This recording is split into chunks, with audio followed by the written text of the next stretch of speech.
Bonjour ou bonsoir chers auditeurs et chères auditrices de notre web radio R212, Mustapha Sehimi, en sa qualité de chroniqueur invité, partage son avis et sa réflexion avec vous dans cet article intitulé « Le plan bleu, un rapport prospectif sur la Méditerranée à l'horizon 2050 ». Le voici en podcast pour vous. Mustapha Sehimi ouvre sa réflexion en précisant que le plan bleu, relevant du Programme des Nations Unies pour l'environnement, PNU, publie un nouveau rapport prospectif sur l'avenir de la Méditerranée, alertant sur les risques écologiques et climatiques à venir. Entre dérèglement climatique, crise hydrique, pression démographique et impératifs économiques, le temps n'est plus à l'attentisme. Le plan bleu, projet relevant du Programme des Nations Unies pour l'environnement, PNU, vient de publier un nouveau rapport intitulé La Méditerranée à l'horizon 2050, qui détaille des objectifs, des scénarios et des changements à engager. Ce travail a fait l'objet, les 4 et 5 février à Tanger, de plusieurs ateliers de débat entre les responsables de Plan Bleu et une vingtaine de chercheurs et d'experts associés à l'Institut Royal des Études Stratégiques IR, dirigé par Mohamed Tafik Mouline.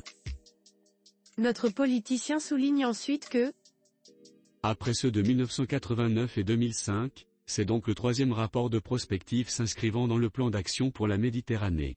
Il s'est fixé 3 objectifs: anticiper les évolutions des écosystèmes méditerranéens marins, appréhender les voies d'une transition de la région vers un développement durable, et enfin identifier les risques de crise ou de rupture. Il s'agit globalement d'une interrogation sur l'avenir de la Méditerranée dans les décennies à venir. C'est la première destination touristique du monde, avec quelques 360 millions de visiteurs, la région de la planète qui se réchauffe le plus vite après l'Arctique et celle qui compte 60% de la population mondiale en déficit hydrique.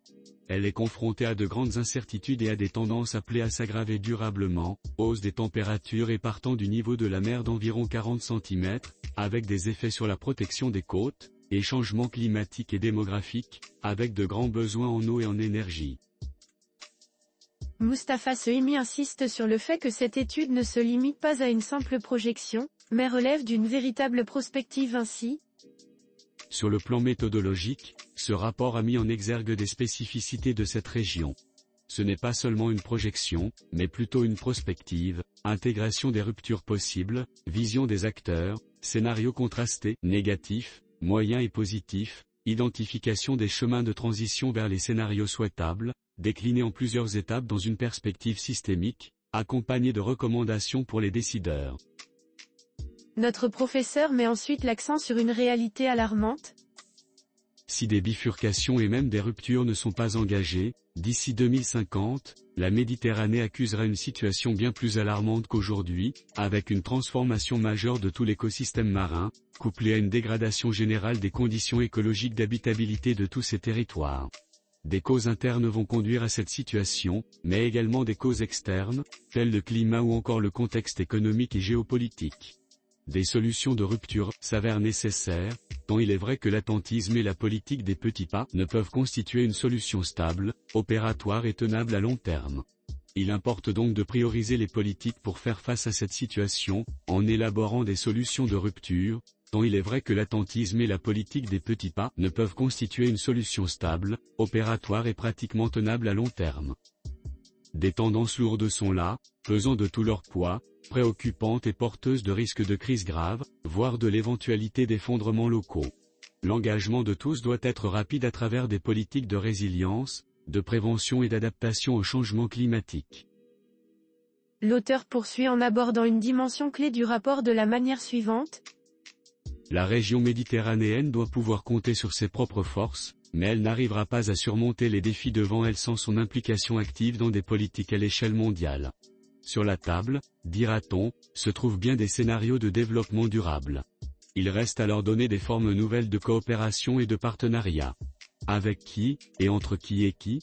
Entre l'Europe et les rives sud et sud-sud aussi, et enfin entre la Méditerranée et les régions voisines, en Afrique et la communauté mondiale. Dans le registre des transitions à mener, le rapport insiste sur la nécessité des innovations dans la gouvernance. Référence est faite à la décentralisation, la mobilisation des sociétés civiles, l'application et l'extension du droit ainsi qu'à des incitations et des transferts économiques. Des blocages et des freins à l'action ne sont pas à minorer, tant s'en faut.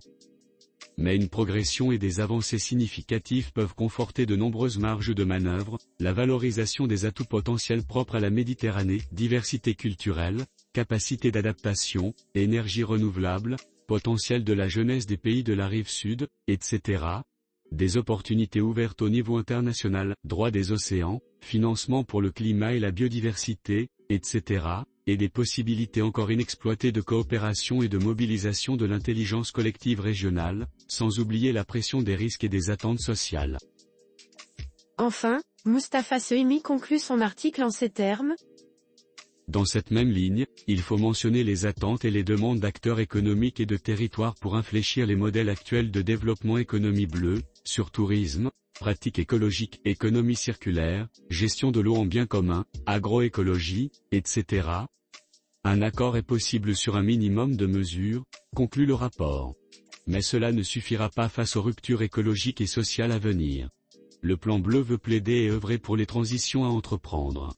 Il compte prolonger son rapport par des réflexions plus concrètes par sous-région, avec des trajectoires à moyen et long terme.